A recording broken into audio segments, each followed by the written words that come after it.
Ready to go.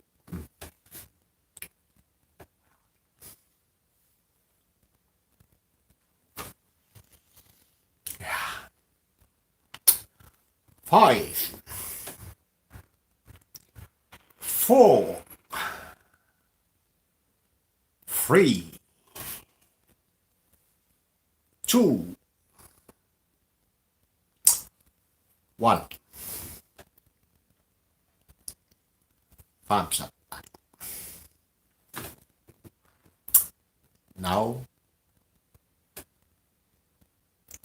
Sekiro.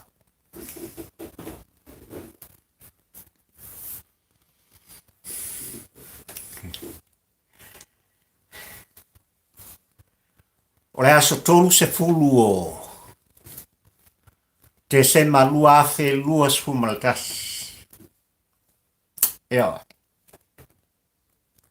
O le aso wa tofaina ma o se aso na moe miti i ai papali i e fai uinai fe au mga luenga. O le tausanga lua fe lua sfumalkas. Le nei ua tu vanga i fingota ua oli fo i liva. Ua siva teme fo i dampo ua ai le polanko. Ia ua le mai moanga. Le tapua inga oe sa moal ua tunu pele. Ai maisio le ta folaunga.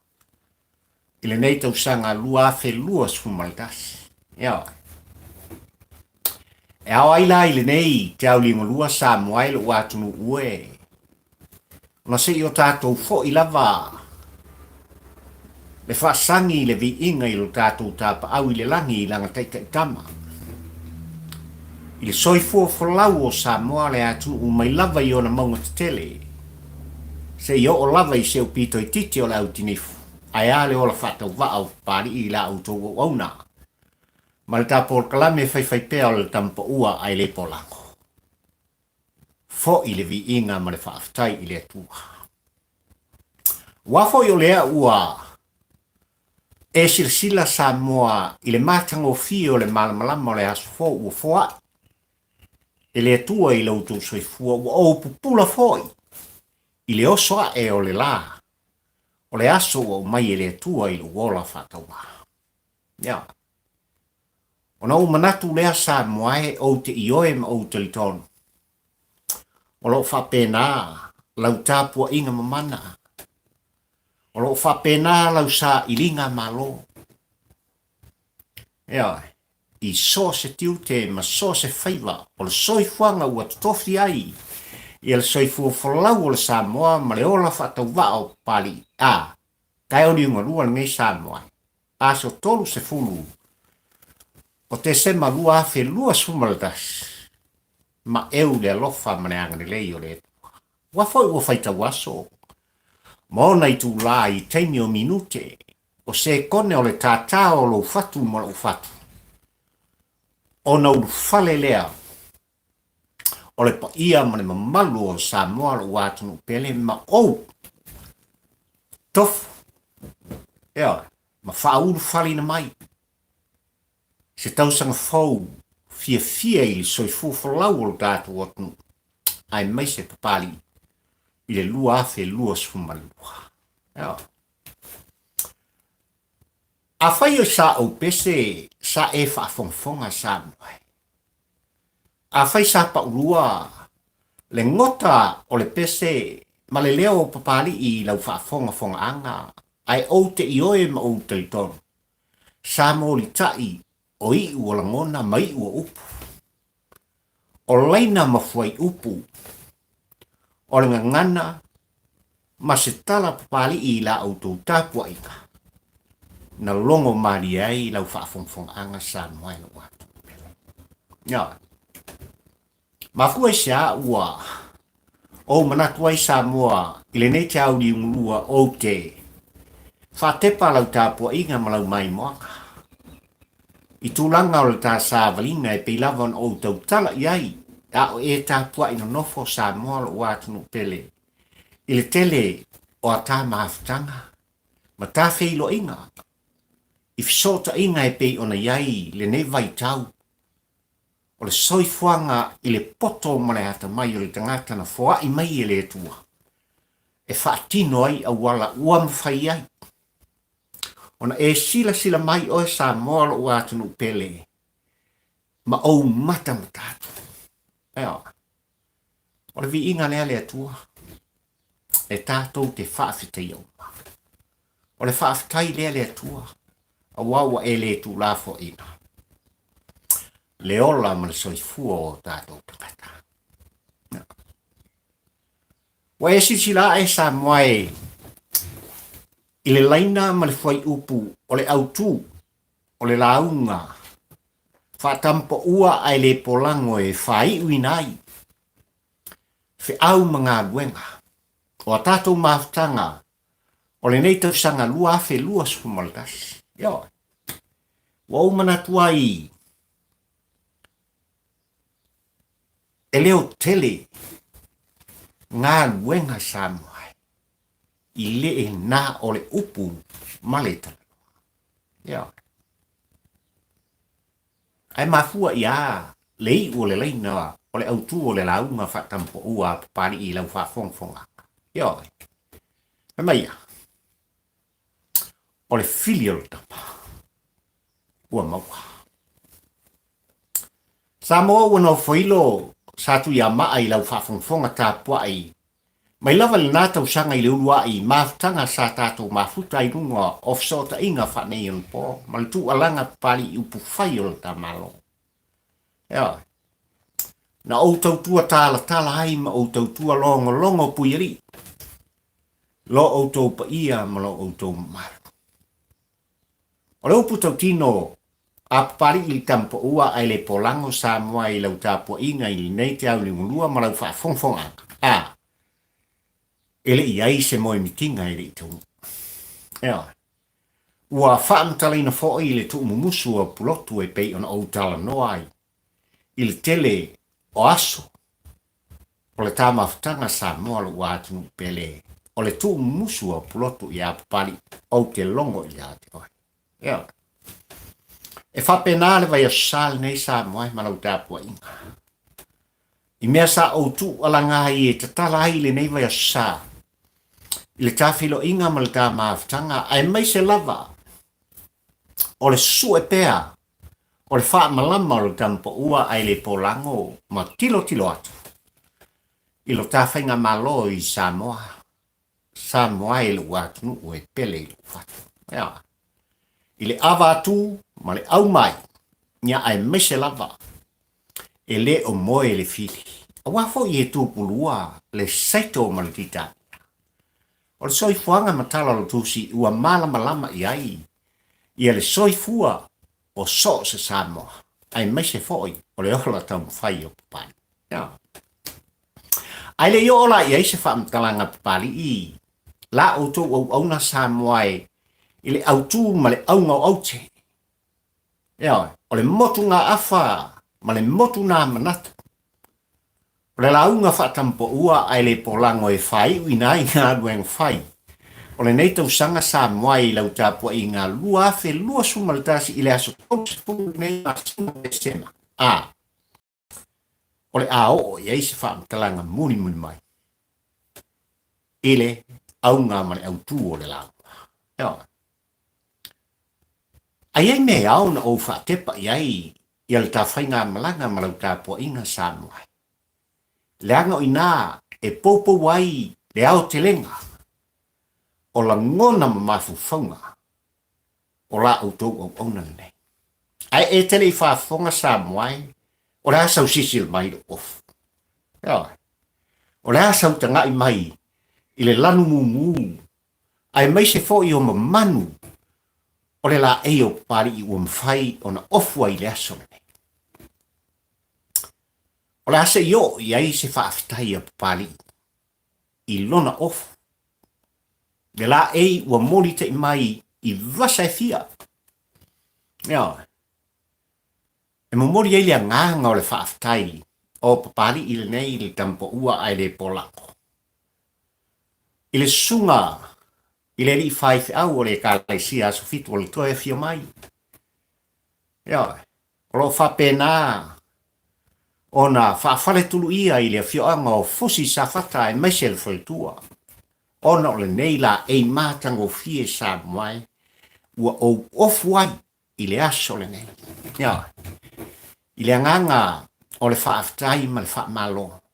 Oai el tangata ua manatua ne ai le au on pa ia le atua e Michel Fultua ma le nofo ialo e fai mea lofa ia pari. I lana to e por kalami. O le nei foi tausanga lua afe lua sumaldas. Se le ua ofu pari. Wā ki ri au le nei o pari. Ia, ile nei whaaya ea. Mali nei whai ngā mea no futele. Mai ne ngā. O le ngata ile ofu o papali i rau whaafonga tāpua i Samoa. Se whakua ulua leo o kofori. Ile manongi.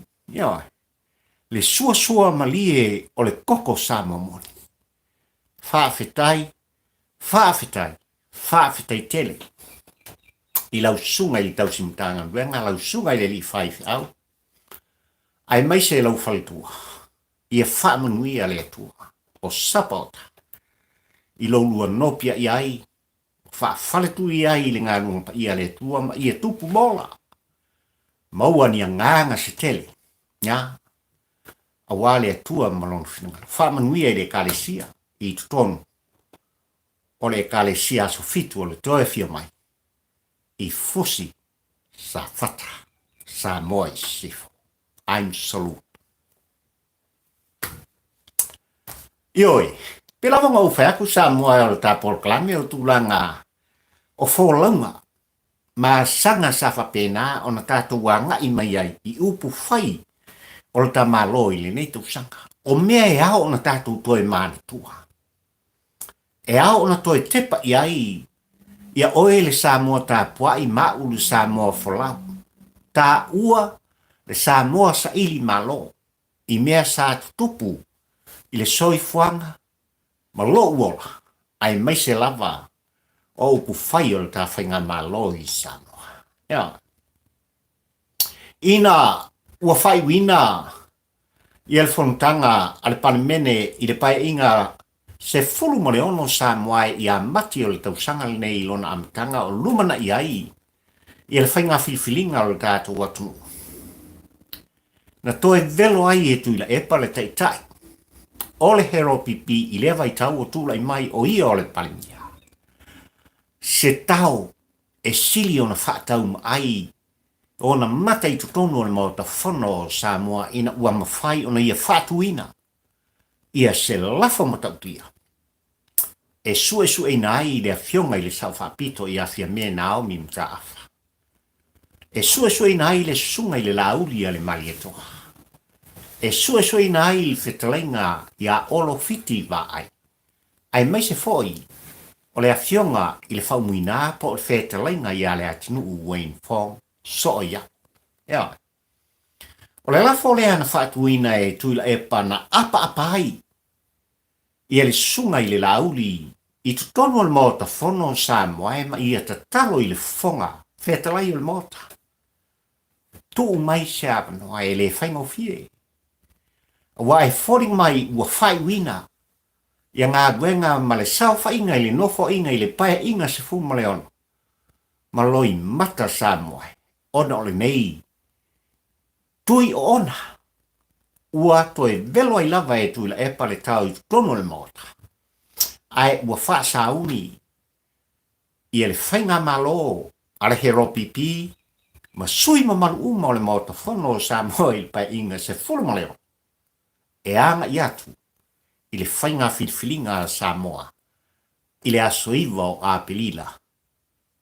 Lua afe lua sfumaldas. Ia. Tau ina o whatepa iai o Samoa i tūlanga ia. E pei ona iai. Ia le lafo lea. Ma e o mai te mine. Iau ai vao le kako lafo. Ia. Pale i lopo feo le moanga. O lo whapea ona ma lemo ai. Ia le lafo e pei ona o ta ua i lau whafonga ta pua i Samoa.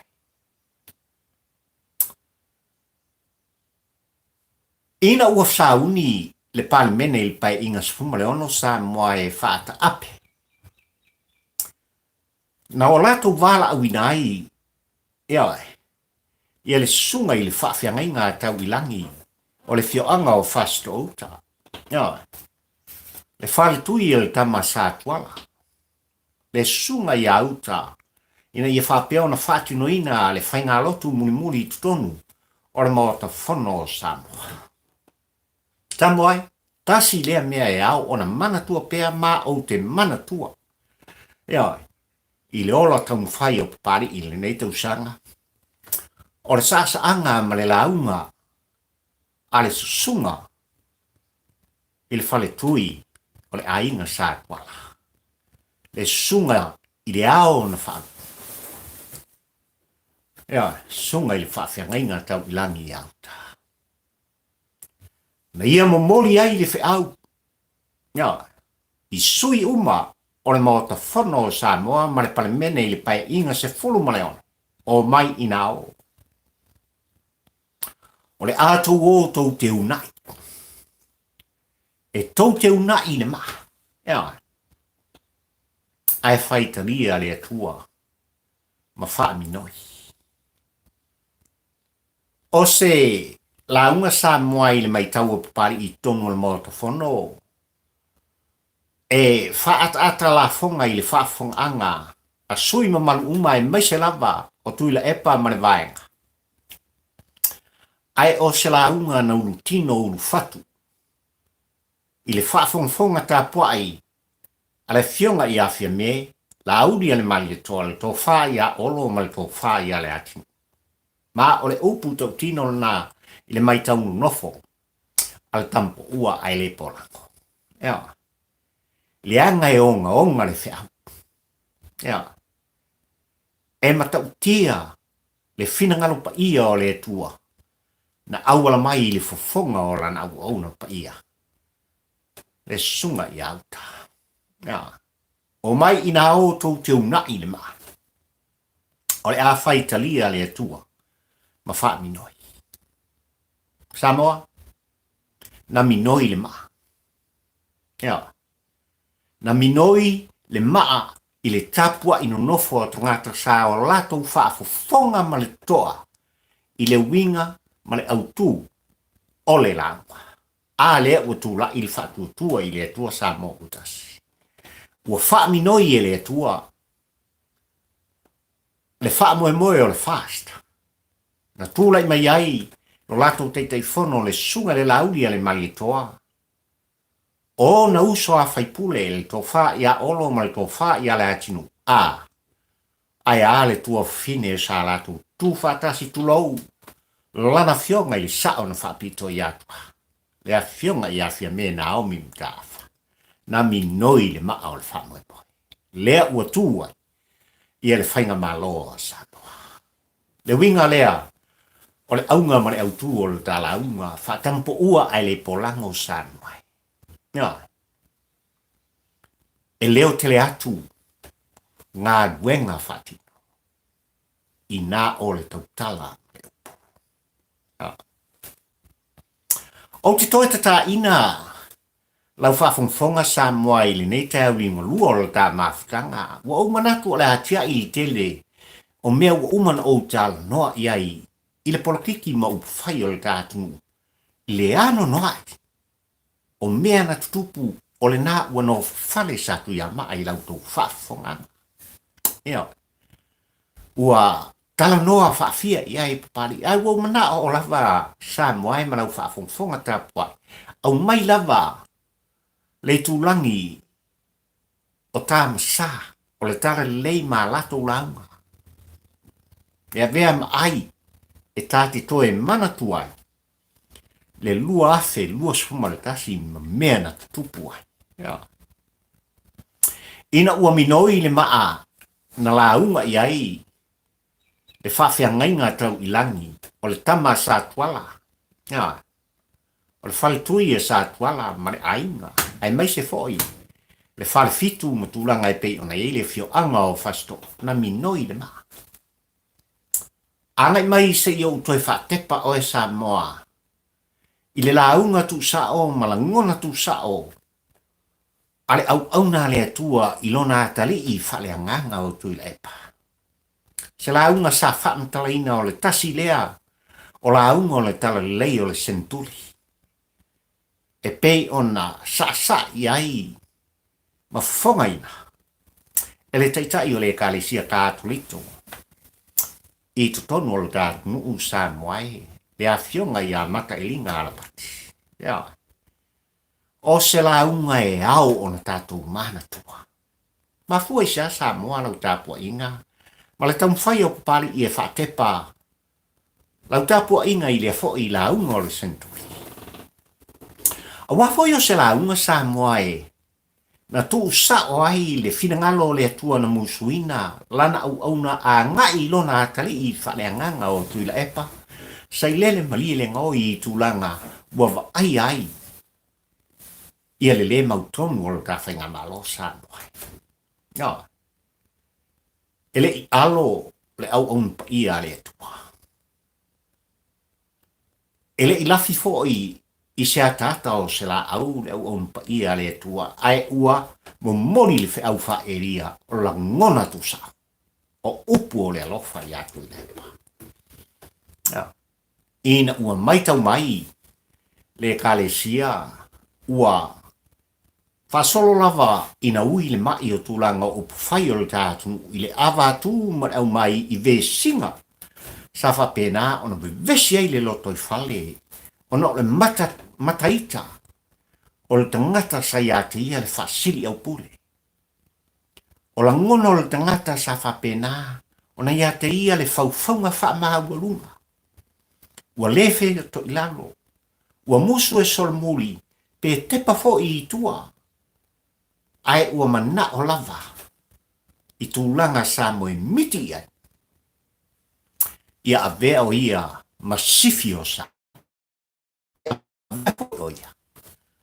Na te pūlea sa moa. Ia. O anisi o sa anga ale fionga ia mata ilinga ale pati sa moe o mantua e pan. Ia. O le fili lava, o le tama o le maua. Mai masalo, o le a maua nisi. Sa maua taunu. Ua taunu, tūlanga e pei ona iai, ia lea fo i sa anga mari u leo, o le au na o le atua. I lau whaafongfonga ta puai, ma lau mata na o moni mawina le lau. Ia. O le ngata, ina manino tūlang umai pe ona iai le lunga le lalo. Le awa tū mane au mai. Na se manu lava, sa moa a whano ai, ila ngona le fili mona. Ai, na umai lava e le tua le lao sa moa. Se ia tau mai, i le tai au di ingalua le ne. O le tai mafutanga, ma le aso tōru se fulu. O le masina o te se malua afe lua sumaratasi. Wa au toi wha leo ina ai. Ia ia la unga e lua i lau whafonga ta pua isa. E matati. Filial kama. O le maua. Ia, filial kama o le maua. A le upu tau tino lau ono i lau whafonga anga sa moai. O te wha alo ai. I le whainga malo, wa e tutofi mai whiwhilia sa moa, le whātua i le atua sa moa utasi. Ina ua tūlai mai i le whainga malo, i le aso luas puma le tolu, o iulai sa moa o le tausanga le nei, le whainga o fie ua uma le nei tausanga. Whatua ma whai ai, ona no foi e sa whapito ma lona au wa. Le ofisa o le malo. Ea, i le aso lua suma le tolo i ulai. Lua afe lua suma le tasi. Wa e tangai i ula. Wa e pai i ula. Ea, wa e sei, wa tatou ula sa moai. I ngai o inga mga nuenga whatino. Ale whainga malo. Tātou tofi ma ua tūlai mai ai le whatua tua i le atua sa moa tasi. ua sitia pensione ai, ana i o tātou tua. Le ano noa i o mea u whapena, ona whapa uina tau o wā, le soifua i aso uma, o so se Samoa.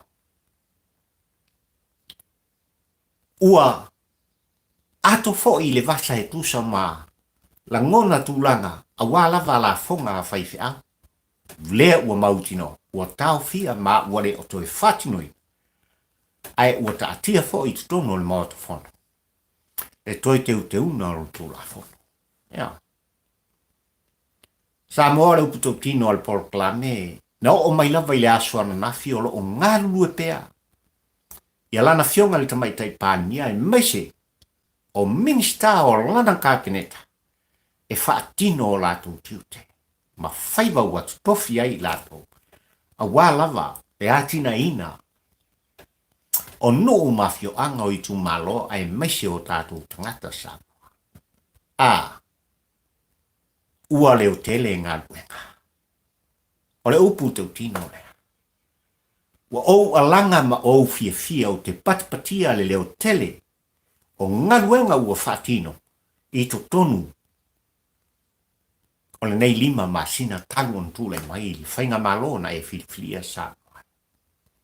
No. E mori ai le nganga o le whaafitai, le whamalo. A papari i tampo ua ai le polango ma le tāpol klame Samoa. Le whainga malo o tūlai mai, le whaatutua i le tua Samoa o tasi. Ona o tūlanga i pei ona lātou tau talai, ma alalangai. O le a lātou whaatinoina, e tusa ma lauto finga Samoa. Ia whaamanuia le tua. Ia whaamanuia le tua. Whai mai le sasaanga le tamaitai pānia Samoa e. Ina ua sao whain fō le parimia, ma le ofisa o le parimia na morita i ai le ngona whaafetai. O le a fionga i afia me i le sa whaapea o na vea ma parimia i le lua suma lua tau saka. Le sunga i atu il epa sa i lele mani le ngoa. Ia. O upu tau tino o lea sasaanga le parimia tamaita i le wai tamaita i Samoa ua vea ma parimia o Samoa ma le Pasifika atoa Samoa. O le tūlai mai o au le nei le tamaitai pālimia ma la uwhainga malo e mātou te toe mo mōlia. Ia le soifua o e Samoa mo tātou tangata. I mea sa finangaloai. O tautua a mo tātou mātua. E iai le ola sa oloto, le ola file mu, le ola fia. Le fetausia o so se Samoa. E ese le tau o ia. Vaenga o le saanga le tamaitai pānian o tau fia Samoa i manau tāpuenga.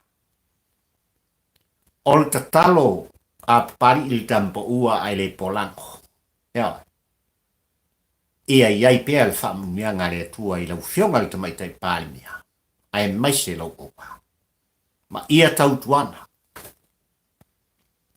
Ia, uma ele nei nofo inga ma le pai inga sifuma le fitu. Ua, toe u lima whaatasi le so ngafa, le so ainga, le so tangata. O tātou tangata, ma ia o la fia.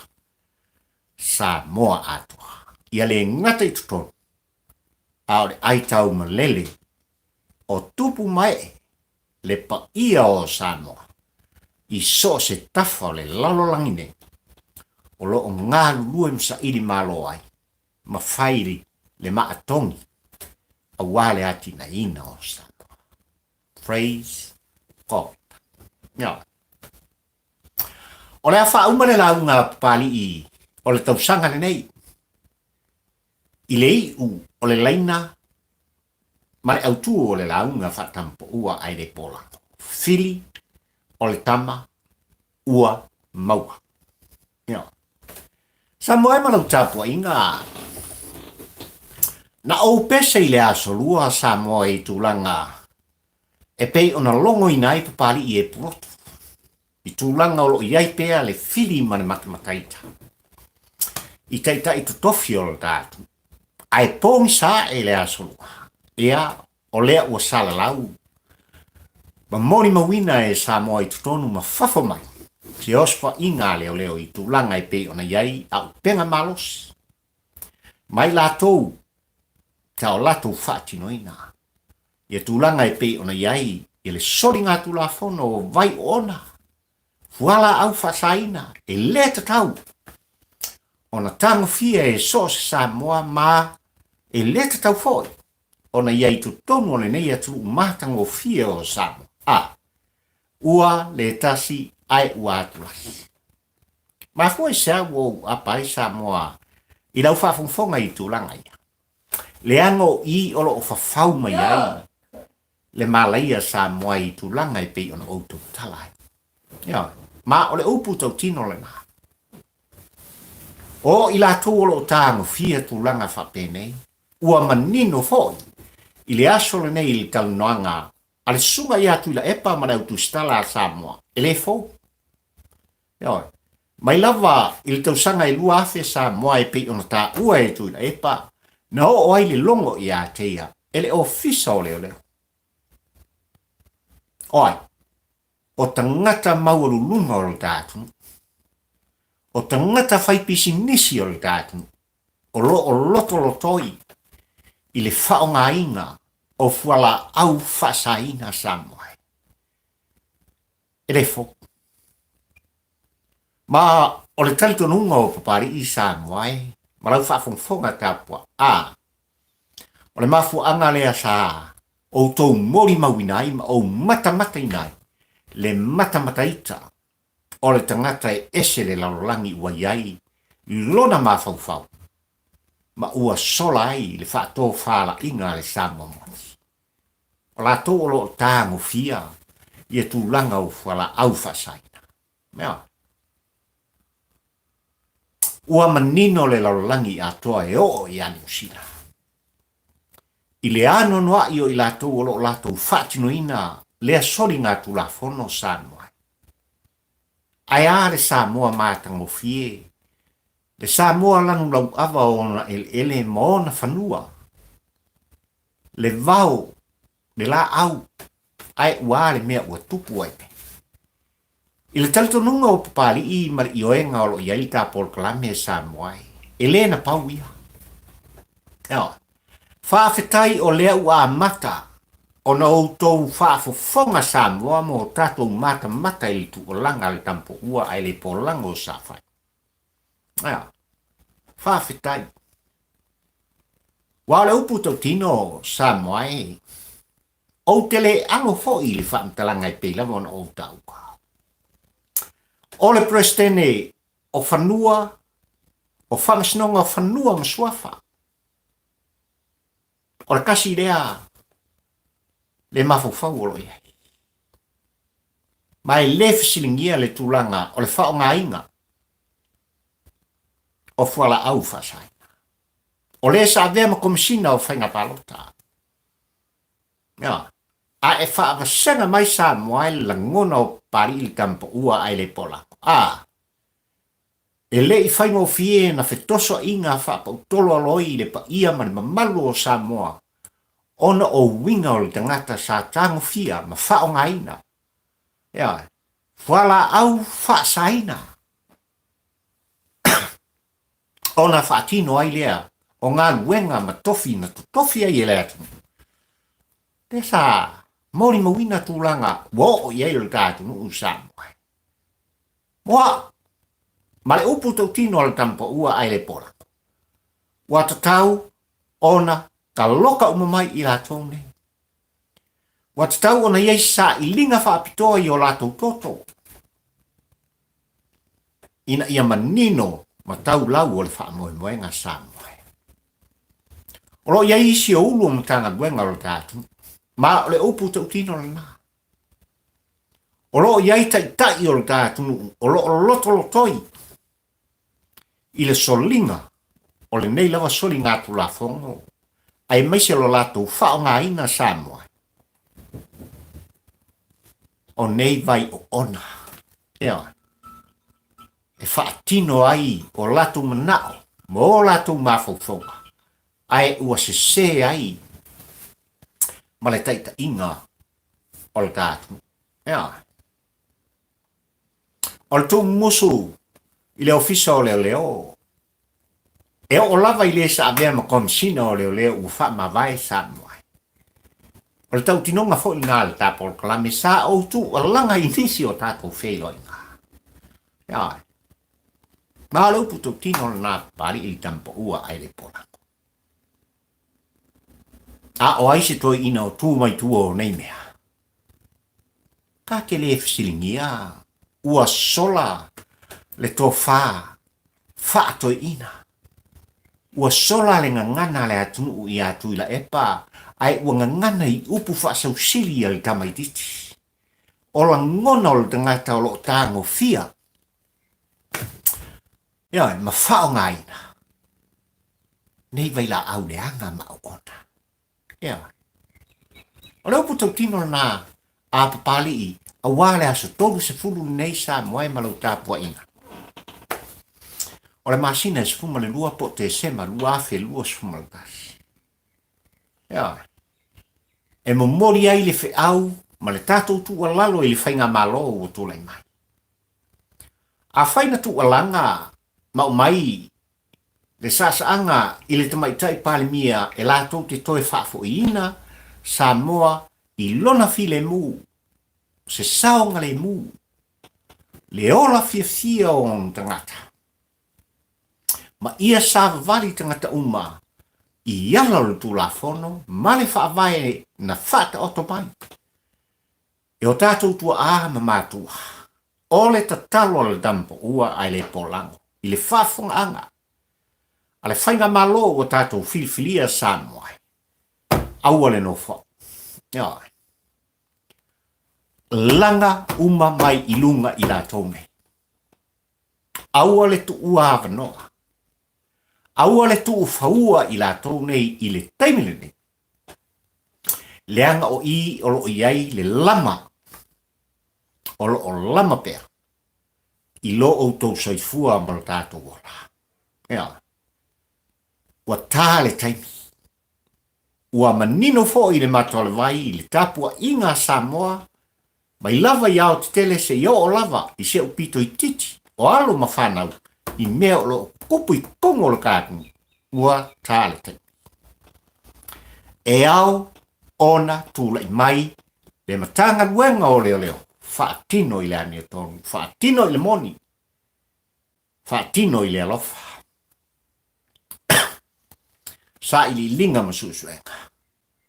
A wā o la tau o lo iei le manu o le soifua o so se Samoa. Mea. Ua tatala whaitutoa. Mea. Ua matala whaitutoa na puni tia i tua. Le au lava vale uma.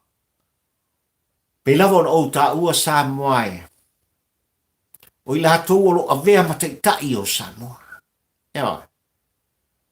O i la tau o lo avea ma fai business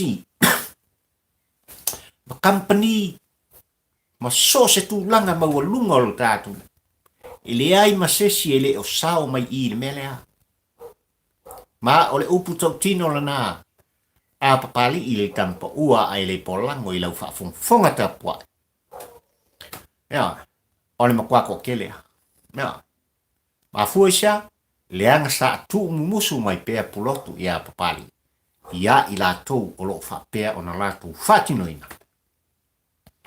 Ia nei winga le anga i tonu o lo tātu. Tālo sia i anga leile atua ma ia vave. Fo ia le whawhitauri. Ina ia whapea o no whale Samoa. Ki ia i uma whaina tāo le lua afe lua suma le tasi. I le aso a tai ao Samoa e a uma ia le nei masi. Ai whau whale lo soifua o Samoa ma lo tātou wola tau mwhai. Ise Samoa fau mase Samoa matanga ufi. Ia. O le a wha uma le tāpor klame Samoa e i o utoi mo o ngā lofa. E mo mori atu i le wha moe moe o le wha tuatua i le atua Samoa o tasi o lo la wha. Tino ina i le nei a fiafi. Ia. tūlanga o le a lātou patipati ai, ia ngāruanga whai o le nei tau sanga ma lo lātou tūlai mai. Mai lava, i lana fionga i teitai, mai tai pārimia, le suiti, pārimia ai mai se fōi o le whongwhitalai, ma le sui whongwhitalai. Tai whono ma Minster, le ainga kāpeneta ai mai se fōi, o sui malu umo le whātutua i le atua sa mo utasi, ma sa mo poto le a awai. O lo o lama le fili i a te outou i loutou whaamoi. Ia. E ao, ona pupula pea o outou whonga, e tusa ma le tualanga. A papali i le tampo ua ai le polango. Ai ia whaamanuia le atua, i lo outou whaamoi moe. Ia whauina, ma amataina e le atua, ia whauina i le filemu, ono le atua malonaka. Sa mora watunu pele i lau tāpua inga. Pa ia i ainga ma lātou tama o tama fo i maona ainga. Tumua mapule i tu au ma lātou o ainga le tai ma le wa au fonti. Le tu vai o le tala lei. I so se fata fai taulanga ma so se e kālesia i tutonu o le tātou o tunu. I ona tūlanga tofi, maululunga se i o lava. I le lau tele. O le au whaingalunga tutofi le tua i tutonu mawhafo.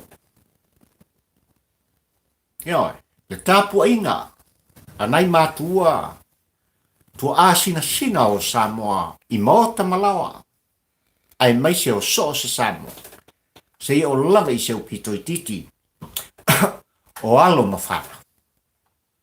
O tātou uso i sa e, tau na whape atu le Paul Kalame, al tampo ua ai le polango, mai lo fatu Samoa e malau tāpua inga malau wha fonga. Ia maua se tausanga fau fia. I le soifua. O Samoa poto. Wha manuia le atua Samoa e le watu. Ia wha manuia le atua o Sapauta le atua o le wha mai o Samoa. I le pa ia ma le mamalu o le tātu watu. Ai ola la auto o. O papali i. Fio i wa a taula mo le lua. Le tampo ua ai le porango. Ka whiloai i le tausang fau Samoa. Ai mai taim nei o ua lofana. Ma whaamanu iangana. Whaafetai tele. Le whaafonga ta pua ia Samoa. Soifua mai e manuia.